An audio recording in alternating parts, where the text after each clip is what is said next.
Aujourd'hui, on va faire un tour à Bruxelles sur l'art nouveau. Donc normalement on ne peut pas mettre des images sur internet, hein, donc on va le faire et on va voir. On va voir qu'est-ce qui se passe. Donc c'est un type quoi, qui parle flamand, français et qu'il nous fait la visite quoi. Elle est pas très cool, hein, donc voilà quoi. Moi je vous laisse visiter. Hein. Ciao. Maison comme celle qui est là à vendre en crème là ou en rose. C'est ce qu'on appelle le néoclassicisme. Hein? Dat blijkt aan de klassicisme, hein, de stijl van de tijd van Versailles. Hein, c'est une copie, un retour au classicisme qui était le style de l'époque de Versailles. Alors, c'est très simple. Het is een huis getekend door een kind. Het is een vierkant, een grote vierkant met een kleine vierkant voor de ramen en een vierkant voor de deur. C'est le dessin le plus basique de la maison.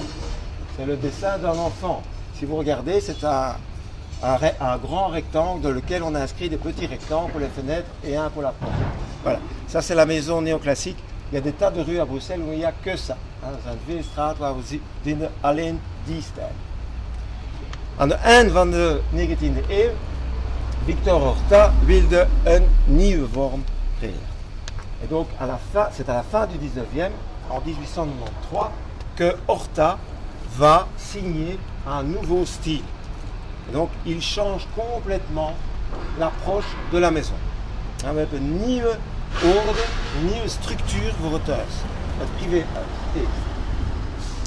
En eerst, het is nieuwe versiering, nieuwe lijn en nieuwe structuur van de intérieur van het huis. Donc il va changer à la fois la structure même de la maison, on le verra tout à l'heure, les lignes utilisées et le mode de décoration. Déjà, au néoclassique, hein, op een néoclassique gevel, hebben we alleen één kleur. Hein, sur une maison néoclassique, il n'y a qu'une seule couleur, c'est monochrome. Horta a inventé la polychromie, qui est très différent, et c'est la première chose que l'on voit dans l'art nouveau, c'est la couleur. Het is de eerste ding dat we zien, het is de kleur. En hier hebben we een eerste huis van die nieuwe stijl, dan met nieuwe lijnen, die vreemde balkon daar. En ook die tekenen met veel kleuren, dus graffiti. Donc ici on a un premier exemple avec cette forme étrange au niveau du balcon. Et puis vous le voyez, ce dessin, donc là on est en 1908, en plein art nouveau, ce dessin qu'on appelle un sgraffit. Sgraffit, dat komt van sgrave in Italië. En dan, dat betekent een tekening begraafd in het beton. Voilà, on dit sgraffit, ça vient d'un mot italien qui veut dire graver, creuser. Et donc c'est un dessin qui est creusé dans le béton. Ça veut dire qu'il va disparaître par fine couche. Petit à petit, il n'y aura plus de couleur, mais on aura encore le dessin. Pourquoi? Parce que le dessin est gravé, il subsiste tant que le béton subsiste. Als het tekenen is begraven in het beton, we hebben eerst de kleuren die verdwenen zijn, en dan hebben we minder en meer de tekenen, met het beton. Et lorsqu'on a comme ça des aplats sur une façade, vous voyez ici les aplats qui sont étranges, au-dessus des fenêtres et entre les fenêtres, eh bien ce sont d'anciens graphites dont le béton est tombé et qu'on a remis uniquement du béton puisque le graphite coûte très cher. Wanneer hebben we zo plakken op de gevel? Het is oudere grafieten die verdwenen zijn. En vandaag hebben we een nieuwe plak zonder tekenen en zonder kleur. Ja. En dan oude gevel is de randen natuurlijk. Ça a changé complètement évidemment l'aspect de cette maison qui était très colorée et qui maintenant est quasiment monochrome. Autre élément, autre forme, andere vorm van die stijl is die ronde ramen. Donc on va utiliser le cercle, c'est la première fois qu'on utilise le cercle. Alors, die gevelen zijn niet veel gewekt. In feite is de achterkant van het huis. De voorkant van het huis is op een andere straat, op een andere kant. We zullen dat zien.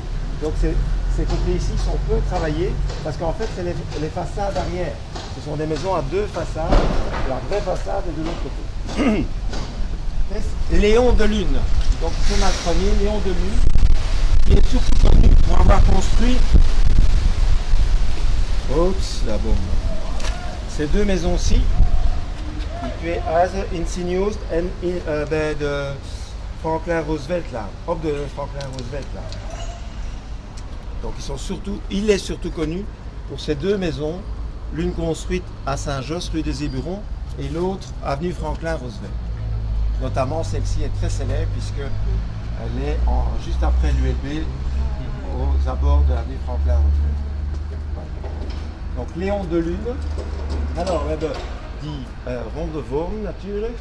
Weer die ronde raam voor de keuken. Het was een kelderkeuken natuurlijk. Op die tijd hebben we alleen 2 kamers per verdieping en dan hebben we de keuken in de kelder. Donc on a surtout cette très belle fenêtre ouvragée ronde qui sert à la cuisine cave.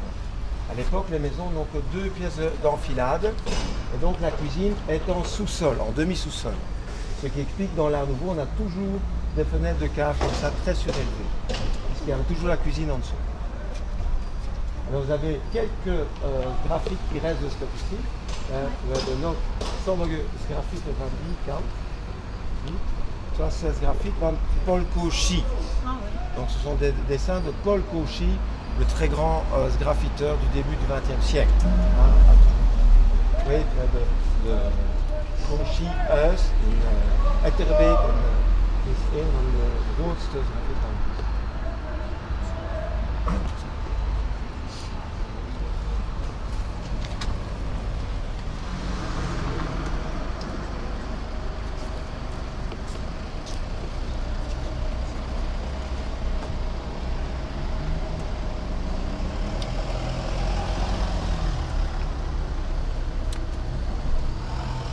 Dan, ik heb het gezegd hoe het Art Nouveau is geboren.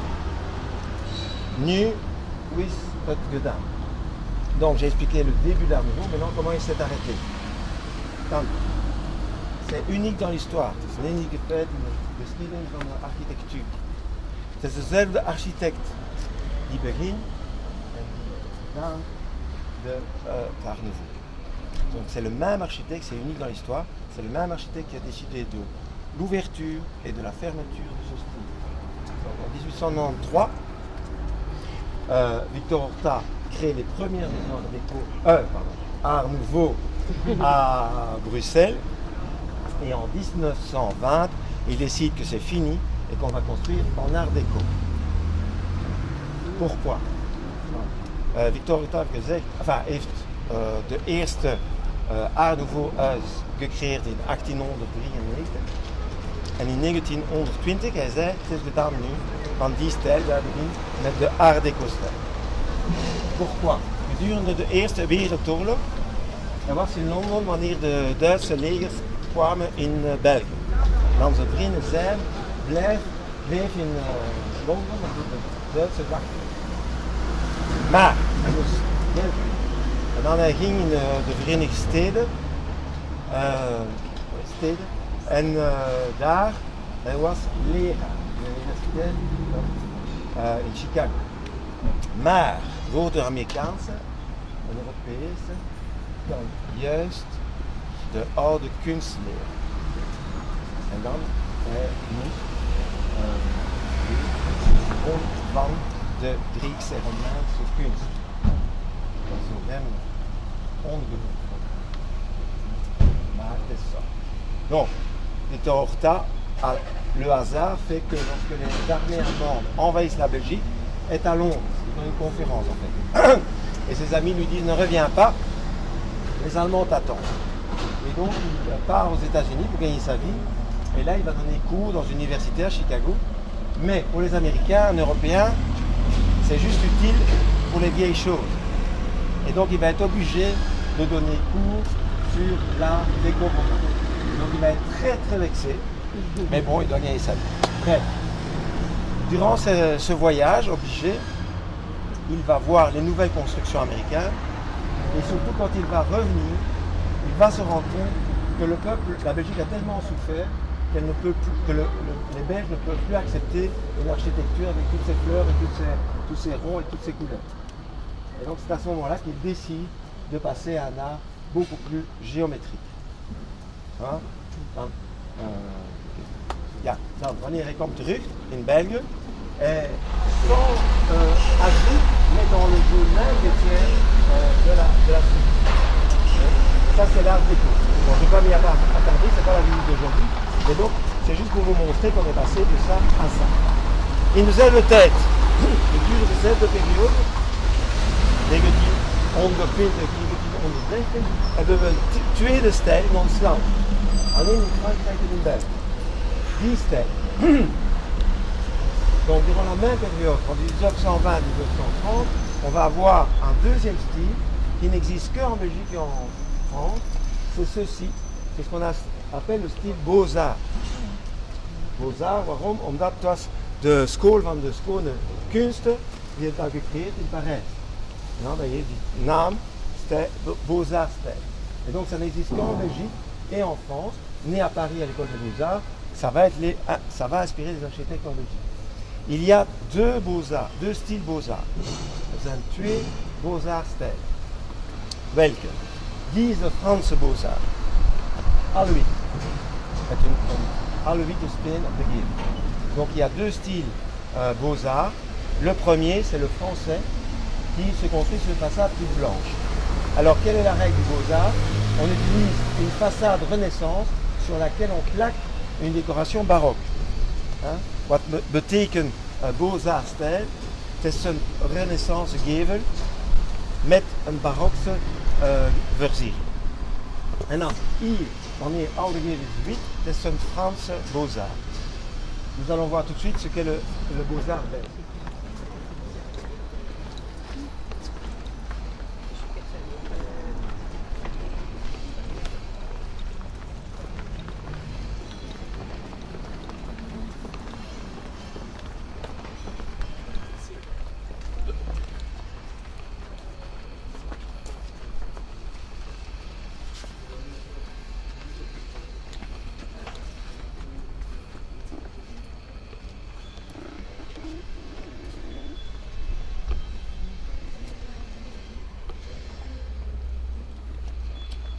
Hier hebben we een mooie gevel met de versiering van Art Nouveau.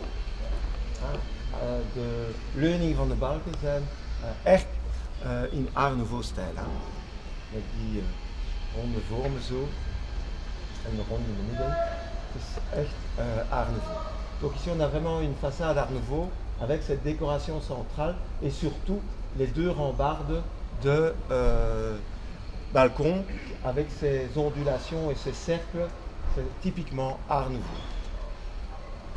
C'est la même structure, mais avec encore trois couleurs en réalité. Alors pourquoi ces trois couleurs? Donc, hier hebben we een huis van Belgische Beaux-Arts met drie kleuren van steen. Waarom? In 1830, met de afhankelijkheid van België, wil onze ouders een idee van ons land geven aan het wereld. Dat ons land in de oudheid was gecreëerd door de Romeinse leger. België is die land die ingeschreven in de boek van Keizaris. En dan, in 1830 willen we zo een geschiedenis van die Belgen. Gedurende die tijd, Godfried van Bouillon's Belgen komen. We hebben de Graaf van Egmont-en-Nord van de Grote Markt enzovoort. We hebben een muziek van België, een schilderij van België en zo. En dan hebben we ook een architectuur van België. En welke architectuur zullen we kiezen? De architectuur van de tijd van keizer Karel. Wanneer Brussel was de hoofdstad van de grootste keizerdom, dat we het niet gezien, nooit gezien. En dan dit architectuur is die. Dat noemt dat de neo-renaissance, Belgische neo-renaissance. Met drie kleuren. De blauwe artsteen op de eerste verdieping, de rode brandsteen en dan de witte steen. En die 3 kleuren is een soort handtekening van de Belgische architectuur. En dan wanneer het kwam hier 3 kleuren gebruikt. Het eerste de blauwe artsteen, de rode brandsteen en daar hebben we een witte steen. Dan, het is de 3 nationale kleuren van architectuur en dat is een Belgische beaux-arts. Ok? Donc, quand la Belgique est née en 1830, nos ancêtres ont voulu montrer que la Belgique était un des plus vieux pays d'Europe. C'est la Belgique qui se trouve dans le livre de Jules César. De tous les peuples de la Gaule, les Belges sont les plus braves parce qu'ils sont les plus éloignés de la civilisation. Et donc à ce moment-là, on va créer une mythologie de la Belgique. C'est comme ça que Godefroy de Bouillon devient belge, Clovis, Charlemagne devient belge, hein, ook Clovis en Keizer de Groot, Karel de Groot ook, hein, Belgische bekwamen. Et donc on va se donner, s'auto-proclamer une musique belge, une peinture belge, une sculpture belge et ainsi de suite. Tous les peintres primitifs flamands sont devenus belges du jour au lendemain. Et ainsi de suite. C'était un mouvement pour expliquer pourquoi la Belgique devait exister.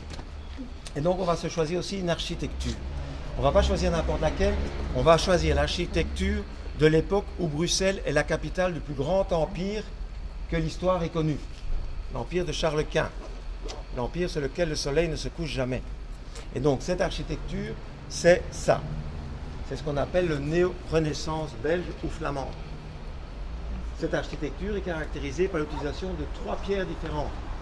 La pierre bleue qui vient de Soigny, la pierre blanche qui vient du Brabant wallon et les briques rouges. Ces 3 couleurs sont devenues une signature de l'architecture belge. Dans tous les styles qui vont suivre, on aura toujours une version avec ces 3 couleurs. Et ici, donc, vous avez le beaux-arts belge avec la pierre bleue qui est plus importante que d'habitude, mais encore une fois, les architectes ne font pas toujours les règles de leur style. La pierre blanche étant concentrée sur le coin. En donc ça, c'est très important aussi. Het is ook zeer belangrijk. We hebben die school van architectuur gecreëerd. On a mis les architectes dans des cases en disant toi tu es Art Nouveau, toi tu es Art Déco, etc. Maar eerst, een kunstenaar doet altijd wat hij wil. En niet wat een school wil. Quel que soit son art, certes s'inscrit dans une école, mais il fait d'abord ce que lui a envie avant de ce que son école décide, détermine. 2. Pour l'architecte, c'est encore plus vrai, parce que l'architecte a un client. Et le client ne veut pas toujours habiter dans une maison imaginaire, enfin, qui est sortie de la tête de son architecte. Et donc il va dire, ça je veux pas. Hein? We hebben altijd een klant voor die architect. Een klant die wil dingen en niet andere dingen. Hè? Hij wil graag hier die vreemde raam, hè, als een ei bijna, ziet. Maar voor de rest, het is een zeer klassiek huis. En dan, persoons moesten spelen met de kiezen van zijn klant. Hè? Wie betaalt, beslist. Et donc, ici, par exemple, vous avez cette maison typique, vous avez une façade très classique, mais avec cette fenêtre qui, en 1912, était très moderne, avec cette fenêtre tout à fait Art Nouveau. Ça veut dire que le client de Perceuse lui a dit, bon, vous faites une maison normale, si vous voulez faire une petite une friosité là en dessous, allez, vous pouvez, mais le reste, vous me faites normal. Voilà, c'est ça. Même Horta a dû se plier aux exigences de ce client. En dan, wanneer we hebben een echt Horta-huis, het is de privéhuis van Horta. Hij zelf, hij moet discussiëren met zijn vrouw. Want mevrouw Horta wil niet, ook niet, al de idées van zijn man.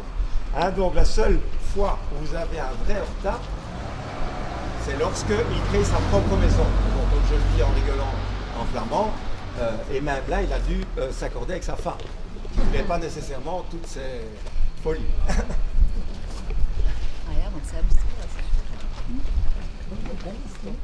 Aimable de Lune, dont vous avez les initiales sur le graphite la rouge, vous voyez, DA, aimable de lune. De l'autre côté, vous avez deux autres lettres, ce sont les premières lettres des noms de sa femme. Voilà, donc je disais, nous avons un deuxième frère de lune qui est aimable de lune, qui a d'ailleurs signé cette maison, qui était sa maison personnelle. Avec, vous voyez, die zeer mooie steelversieringen rond van de balkon en natuurlijk die grote grafiek die in groen wel geconserveerd. Die is tijd te gerestaureerd. Voilà, dan on a de nouveau ces graphites également de Paul Cauchy. Les deux frères travaillaient avec les mêmes artisans. Et donc vous avez cette très belle décoration en métal autour du balcon, là, typique de l'Art Nouveau. En in het midden hier hebben we ook die gekleurde glazen. In plaats van een leuning of een grafiete. Hier de kiezen, het was gekleurde glazen. Donc à l'Art Nouveau, on va aussi utiliser cette forme de décoration en vert coloré. Vous voyez, très souvent d'ailleurs, ici c'est pas le cas, on voit à travers, c'est pas le cas, mais souvent la verrière arrière était tout en vert coloré pour donner accès au jardin et annoncer le jardin avec beaucoup de fleurs, etc. En in veel Art Nouveau huis hebben we een andere kant naar de tuin met die gekleurde glazen. Nous en verrons plus loin dans la ville. Troisième pièce. À l'époque, c'était des maisons unifamiliales. Hein. Et donc, souvent, la troisième pièce a été ajoutée quand on a transformé ça en appartement. Hein. De eerste tijd was alleen een huis op één familie. En dan hadden we alleen 2 kamers per verdieping. Maar wanneer we hebben appartement gelopen, we hebben een derde kamer gedaan.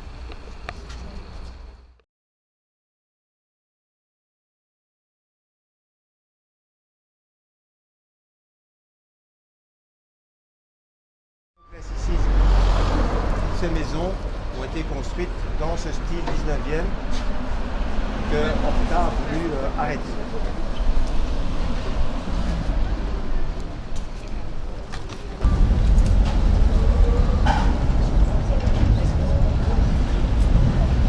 C'est bon, c'est bien ça.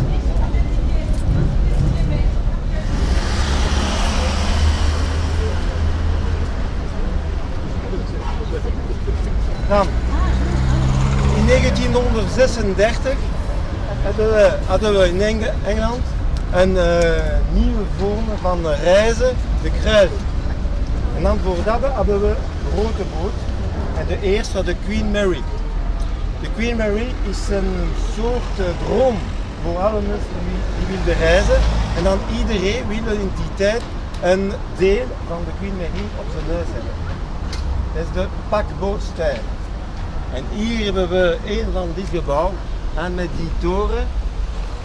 En de leuning van de top van de toren is bijna een toren van een boot. En de ronde vormen van al de gevelen, het is een soort boot op de Flagetplein. Dat zegt dat de paquebot van de Flagetplein. En 1936, on va voir une nouvelle forme de voyage, les croisières. Et donc pour ça, on va avoir les paquebots.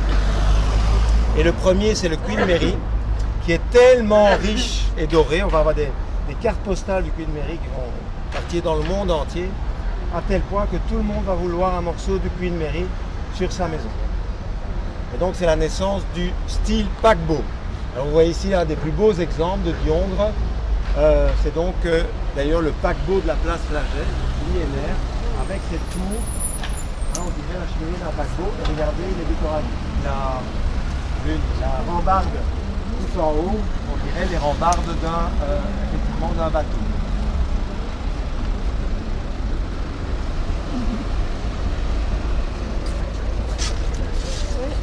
Alors oui, un peu de chose.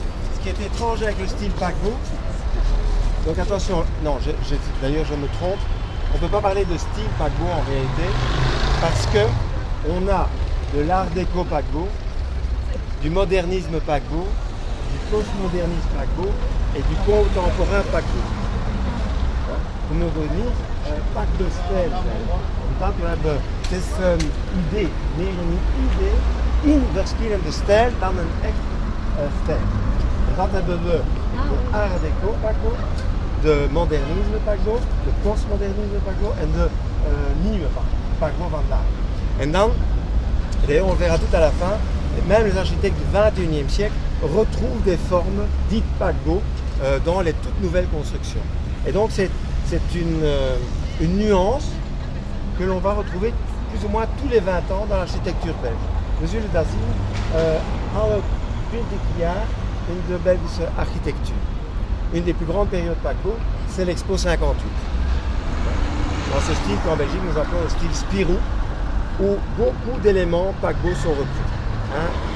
De grote periode de paquebot, het is gedurende de wereldvakantie in 1958 en dan noemt dat in België de Spirou-stijl en daar kunnen we zien veel elementen van de versiering paquebot.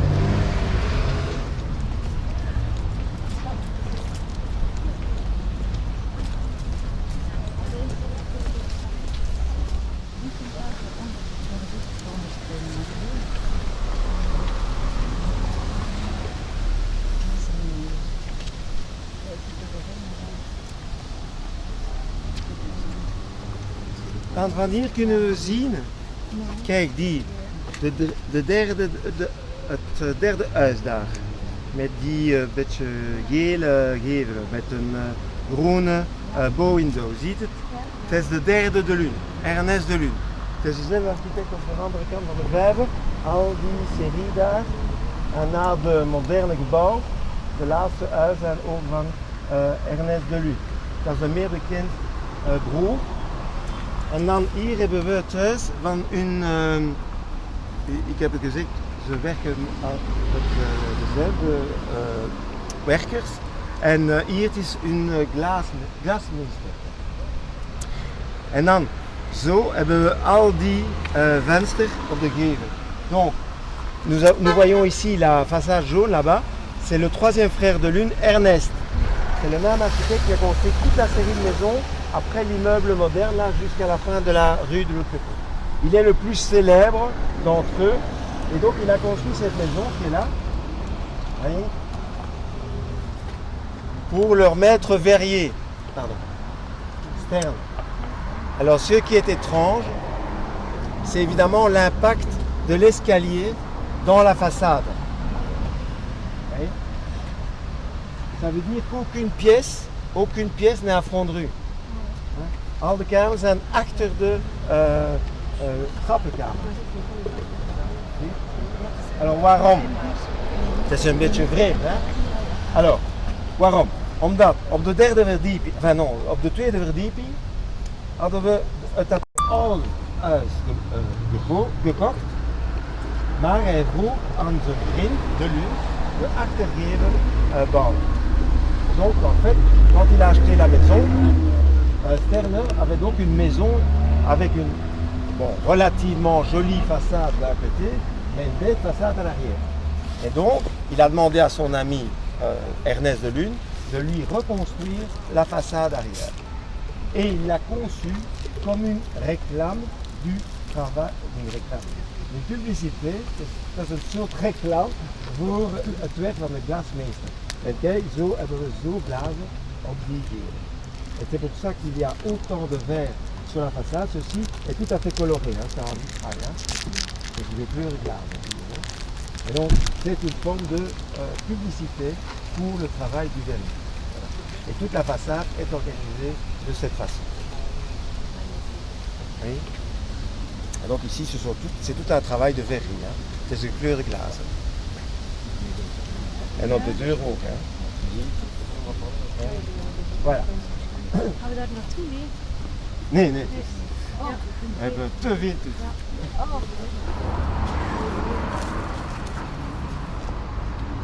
Voilà, comme je vous l'ai expliqué, les architectes ne font pas ce qu'ils veulent. Vous avez ici une maison Ernest de Lune, signée, et pourtant d'un très grand classicisme en fait. avec seulement ces rambardes, encore une fois, où s'exprime sa différence. Encore une fois, le client ne voulait pas avoir une vraie maison de lune. Dan heb je hier een andere huis, om die stijl dat we noemen eclectisme. Wanneer de architect gebruikt verschillende stijlen. En dan hier de klant van de lune wilde niet een echt gelund huis. En dan hebben we zo'n klassiek even, alleen met die leuning die Art Nouveau zijn.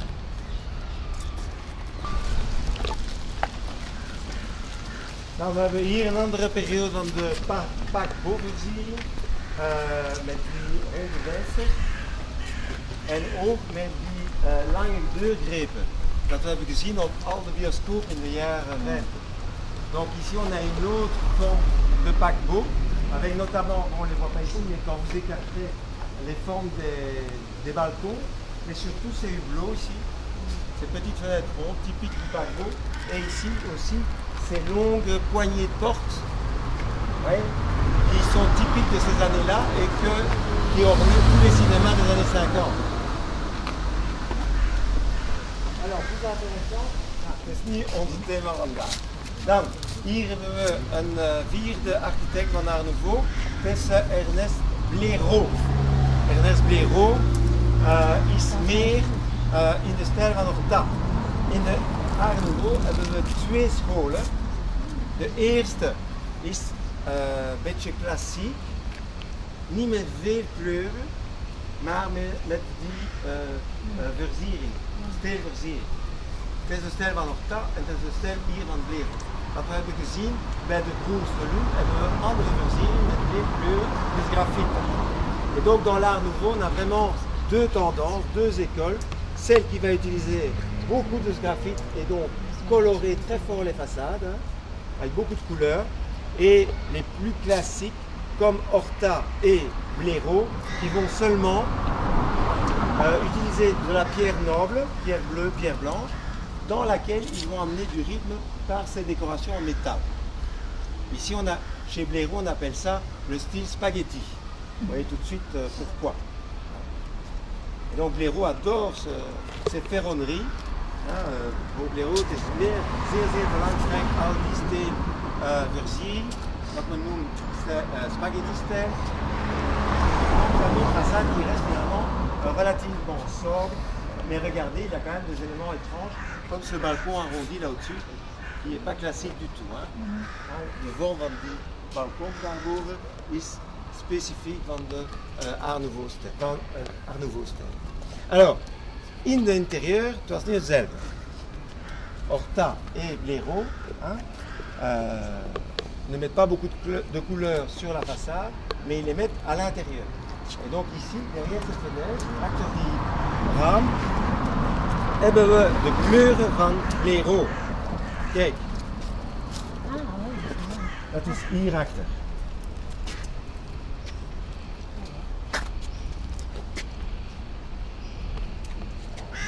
Vous devez faire attention, vous ne pouvez pas filmer ce que je vous montre. Pourquoi? Parce que toutes ces photos sont valides de droit. Pas. Déjà ça, faut faire gaffe. Même une façade. Ah, ça peut, hein, Vous ne pouvez jamais photographier une façade Horta, par exemple.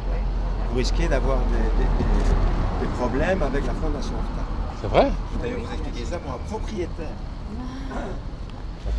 C'est ce que je fais, hein. Nee, ik sta net aan de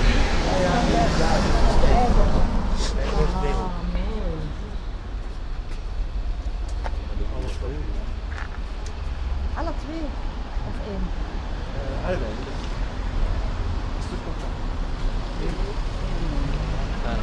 Na een sprookje, hè? Na een sprookje.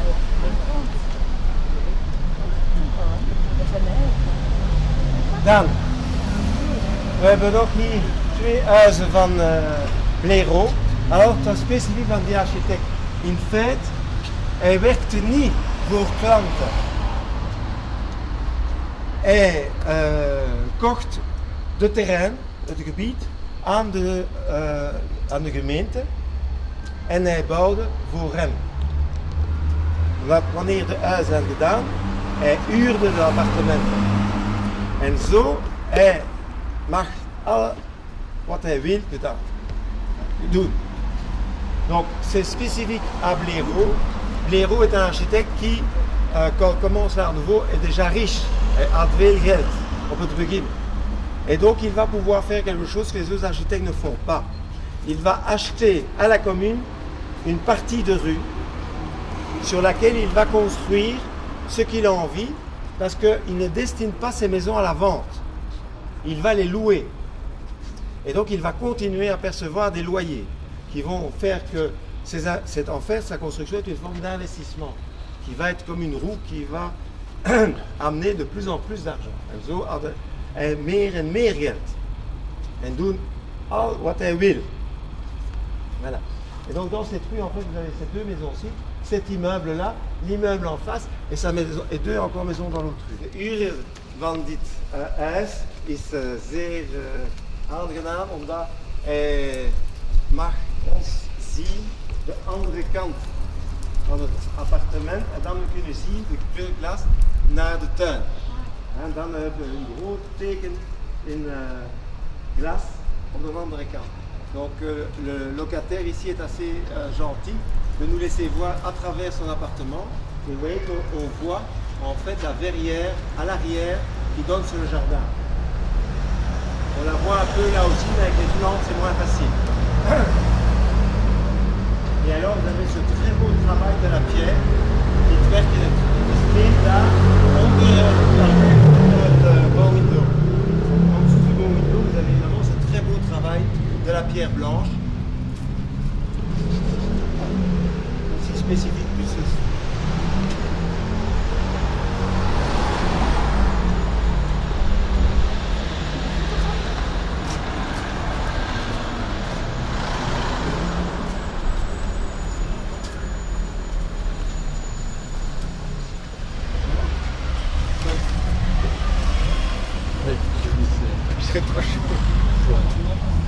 Ook een specificiteit van die stijl, die verschillende ruimte.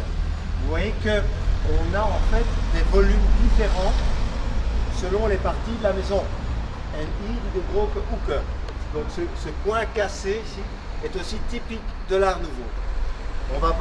On va pas respecter un plan général, on va casser les rythmes et les symétries pour arriver à quelque chose qui est complètement désaxé. De geven is een asymmetrie tussen verschillende ruimte en verschillende verdieping. U ziet hier de ramen van de trap, die zijn altijd op twee verschillende verdiepingen. Tussen twee verdiepingen. En ook die zeer mooie deur met die goorsel. En dan die spel met die verschillende ruimten. Op de doek was hetzelfde. Vandaag, le type d'animé, donc ici au point c'était la même chose, sauf qu'on a modifié la façade et qu'on en a perdu la trace.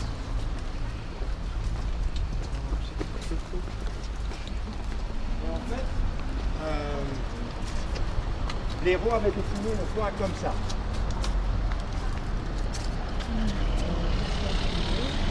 Zie? Un petit balcon.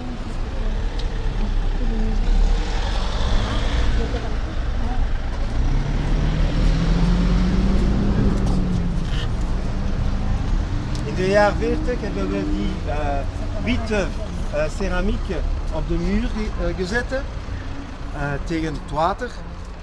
En dan hebben we twee verdiepingen meer gebouwd. Donc on a construit dans les années, après la Deuxième Guerre, donc à la fin des années 40, on a ajouté ces céramiques blanches un peu partout à Bruxelles. Soi-disant, ça allait protéger les murs de l'humidité. Et donc on a cassé les volumes de la façade. Normalement, la pierre bleue devait ressortir. Het was een relief tussen de brandsteen en de blauwe artsteen. Vandaag is het alleen één lijn. Zo. Et maintenant, on a en plus deux étages qui ont été ajoutés, alors que normalement, la dernière fenêtre, donc la troisième fenêtre du coin, de derde raam aan de hoek, het was een raam in het dak. Met een lage dak. Het is ook Blaireau. Nou, we hebben nog een mooi balkon aan de hoek. En hier hebben we de privé-bureau. Donc vous avez cette forme d'étrave. Hè? Dat is een boekkamerbureau, hangboek. Daar. Die mooie grafieken nog. Dat is hetzelfde dan het huis hier beneden. En de spaghetti ook. Hè? Maar hier was ook spaghetti. Van de straat naar het huis, maar dat is ook iedereen een restaurant. Die is het laatste huis van leven. Waarom? Ik heb het gezegd, in 1920, men wilde niet meer de armhoogste. In die tijd, Nero zei, als het is zo, is voor mij gedaan. Ik stop de architectuur. En hij ging in Ypres leven, in een kasteel van zijn vrouw, van de familie van zijn vrouw. En voor de laatste jaren van zijn leven, hij werd op dit kasteel, door de restauratie van dit kasteel. Hij bouwde niet meer een huis of iets anders voor iedereen. Donc, en 1920, quand les architectes vont décider de passer à l'art déco, Léraud va dire si c'est comme ça, moi j'arrête. C'est fini. Et donc il va partir à Ypres, mais je vous ai dit, il n'avait pas besoin de travailler. Hein. Donc il dit c'est comme ça, je m'en vais. Et il est parti à Ypres, où sa femme a hérité d'un château familial que les Allemands ont en grande partie démoli. Et donc il passera le reste de sa vie à restaurer le château. Et il refusera de construire autre chose, puisque le style l'a abandonné, et bien il abandonne l'architecture. C'est très beau balcon en bois. Het is een andere vorm van versiering in Art Nouveau stijl, die kareel van ceramiek, gekleurd natuurlijk met een schilderij, of niet een schilderij, maar een beelden. En die oud balkon, men noemt dat niets, dat zijn alleen 1 of 2 op al de 60 kilometer van de kust, maar 50 jaar geleden, al de huizen op de kust was zo en dan was de stijl villa. C'est le style des maisons à la mer, ça va? Même si on n'en trouve plus beaucoup, à l'époque toute la digue était construite de cette manière. Veuillez m'arrêter quand je serai plus tard.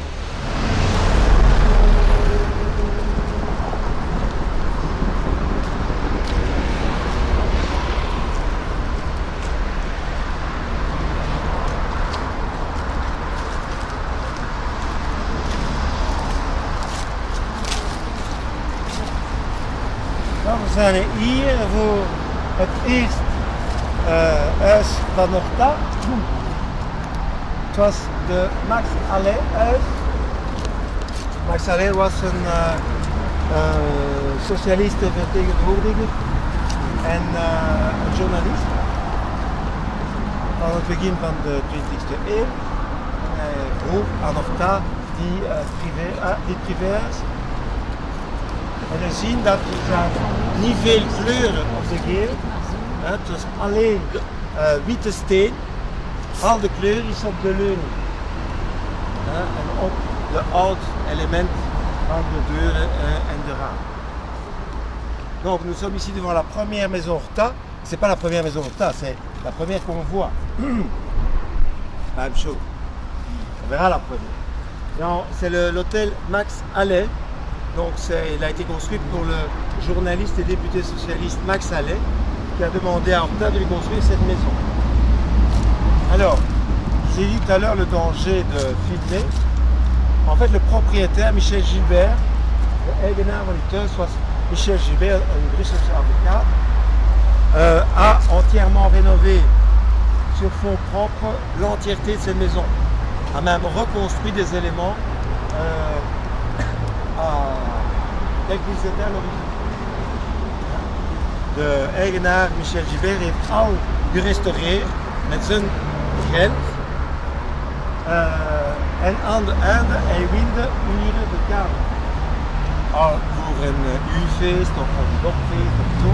Of voor de training enzovoort. En hij zet foto's van de interieur van zijn eigen huis op internet. En dan de Horta-stichting had hij rechten ervan.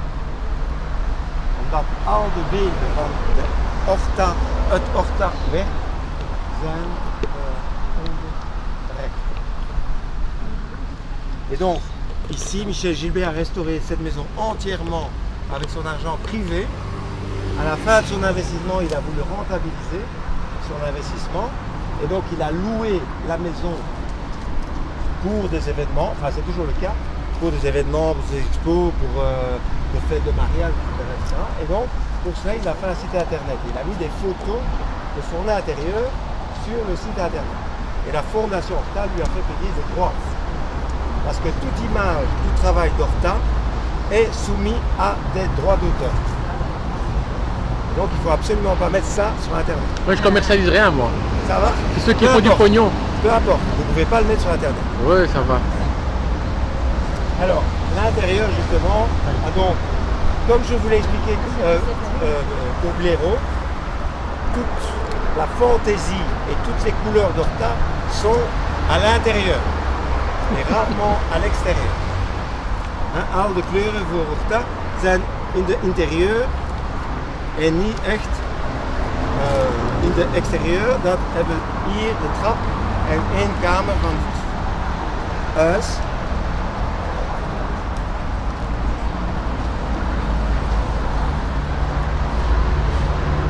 Horta had zelf de kleur van de muren gekozen.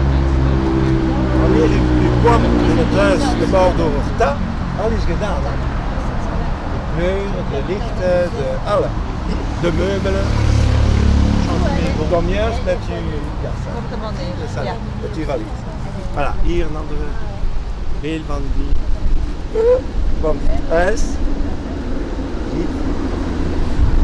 En kijk, we hebben hier die vreemde ramen, half rond, zo. Ja. En kijk, de achterkant is zo.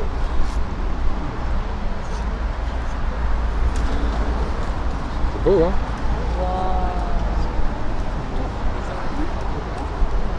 Dan kunnen we zien dat de fantaisie van Horta is in de achterkant en niet op.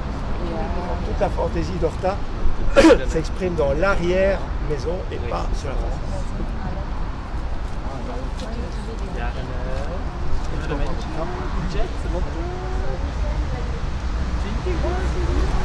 Zo hier, ja.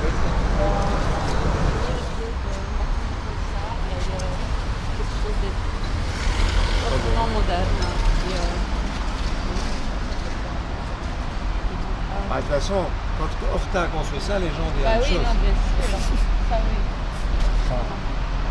Il y a des gens qui peuvent faire ça. Dan hier hebben we een andere van Horta. Dat de Solvay. C'est le type du personnage du théâtre du bel Armand. Un homme qui n'a jamais travaillé, qui est né avec beaucoup d'argent et qui peut dépenser ce qu'il a envie. Het is niet het huis van Ernest Solvay, het is het huis van Armand Solvay. In de Franse Schouwburg hebben we een personage, Armand, een mooie Armand. Het was een man die heeft veel geld wanneer hij geboren is en hij werd genoemd en dan kunnen alle regels doen. En dan wanneer hij vroeg aan Horta hier een huis, hij zei vast wat je doet en dat kost wat je doet. Ja. En dus het huis alleen van één man. Hè. Ja. En dit huis toen dat Horta was één van de meest bekendste architecten van het wereld. Waarom? Het is 4 huizen van Horta ingeschreven op de lijst van erfgoedmonumenten van UNESCO. De eerste, de tweede. Donc, cette maison montre que Horta est un des architectes les plus connus au monde. Il est un des seuls à avoir plusieurs maisons inscrites au patrimoine mondial de l'humanité par l'UNESCO. Il y en a 4, et ici vous avez la première. Il y a environ 2 autres tués en Orsine, de Vierde. La quatrième, que nous ne pouvons pas voir, parce qu'elle est très loin d'ici, c'est l'hôtel Van Eetveld. Hôtel Van Eetveld. Square environ, enfin non, amené par le Storm. Alors, dit huis is zeer bekend van die dak in glas. Dit? Nee, dit. Van Eetveld. Wie was Van Eetveld? Weet je dat? Ah, nee, nou. Dat was de eerste staatssecretaris van de Vrije Congo van Léopold II. C'était le secrétaire d'État du Congo libre de Léopold II. Donc c'est lui qui gérait le Congo avant que le Congo ne soit belge. Jusqu'en 1905. Maintenant, hier is die glas.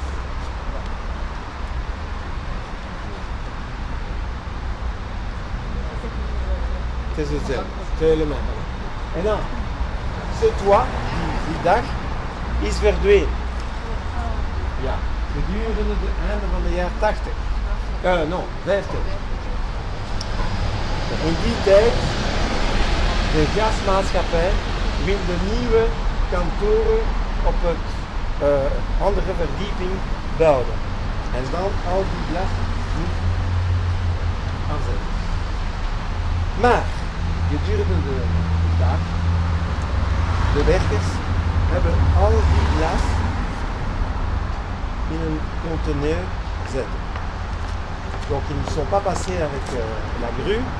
Les ouvriers ont enlevé verre par verre, ils ont déposé dans un conteneur de straat, de la rue. En de buurt van het huis, het was een ander architect, het was Delay.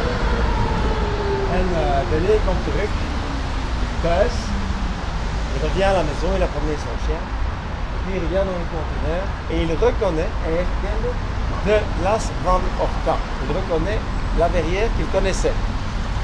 Et donc il a, pendant toute la nuit, retiré les verres du conteneur et il a tout mis dans sa cave. Want al de glazen van Horta in zijn kelder gezet.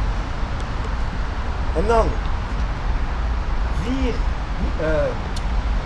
40 jaar later, wanneer Brussel is geweest is geboren, Delay kwam bij Piquet, president van het college. Hij zei aan Piquet, meneer, als je weet, we mogen de glas terugzetten. Ik heb al de glas van hem. En zo hebben we nu de bail van de glas. Donc, il est allé trouver Charles Piquet, le vice-président de la région, 40 ans plus tard, quand la région est née, et il a dit voilà, j'ai tous les verres d'Horta, si vous voulez, vous pouvez reconstruire. Et donc la région a démoli les bureaux, étages de bureaux, et a reconstitué la verrière d'Horta. Een huis waar er zijn meer kleuren. Hier is de trap, l'escalier et le salon. Oui, mais en même temps, il bloque le rivière. Dit is dit huis. On a 12 ans, on a le droit d'aller sur le Dit. Ça c'est la maison ici.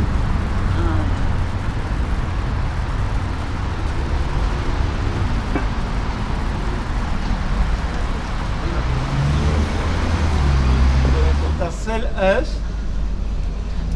Voici l'hôtel Tassel. Alors ça fait l'objet d'une polémique. C'est une polémique. Als u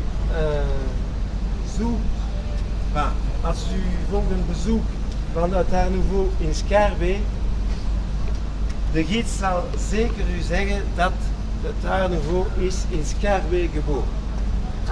Maar als ik een bezoek van Elsene doe, ik moet zeggen dat het Art Nouveau in Elsene geboren is. Donc c'est une polémique. Si vous suiviez la visite à Schaerbeek, le guide vous dirait certainement que l'Art Nouveau est né à Schaerbeek. Mais comme je vous fais visiter, même si je suis Schaerbeekois, mais comme je vous fais visiter XL, je suis bien obligé de dire qu'il est né à Ixelles. Voilà. Alors, tout le monde évidemment a raison. Pourquoi? En fait, en 1892, deux amis d'Horta vont lui demander de construire leur propre maison pour le lancer en fait. Ce sont deux ingénieurs chez Solvay et ils vont lui demander de construire chacun leur maison. L'un à Schaerbeek et l'autre à Ixelles. Les deux maisons sont terminées quasiment en même temps. Et c'est l'acte de naissance de l'art nouveau. Donc, we hebben twee vrienden van Horta die vroeg aan hem hun eigen huis, dus een privéhuis, bouwen. De eerste in Schaerbeek, de tweede hier in Elsene. En dan allebei zijn gedaan in 1893. Het was de geboortedatum van het art nouveau. Mais c'est quand même Ixelles qui gagne. Mon cœur enseigne, mais c'est comme ça. Dan, het is echt une structure, mais elle ne rompt pas, elle ne change pas la structure fondamentale de la maison bruxelloise. Dat is ici bien. Dan, waarom is dit huis de eerste? Omdat het Autriekhuis in Schaerbeek, het was echt een Horta. Het is een huis met de trap op één kant van het huis en de verschillende kamer in de midden, op de andere kant. Dan hier, wat hebben we? We hebben de deur in de midden van de gevel. Donc la grande différence, c'est que dans cet hôtel Lassel, eh bien, il va modifier la structure, déjà en mettant la porte au milieu. De deur staat in de midden van de gevel. En al de trap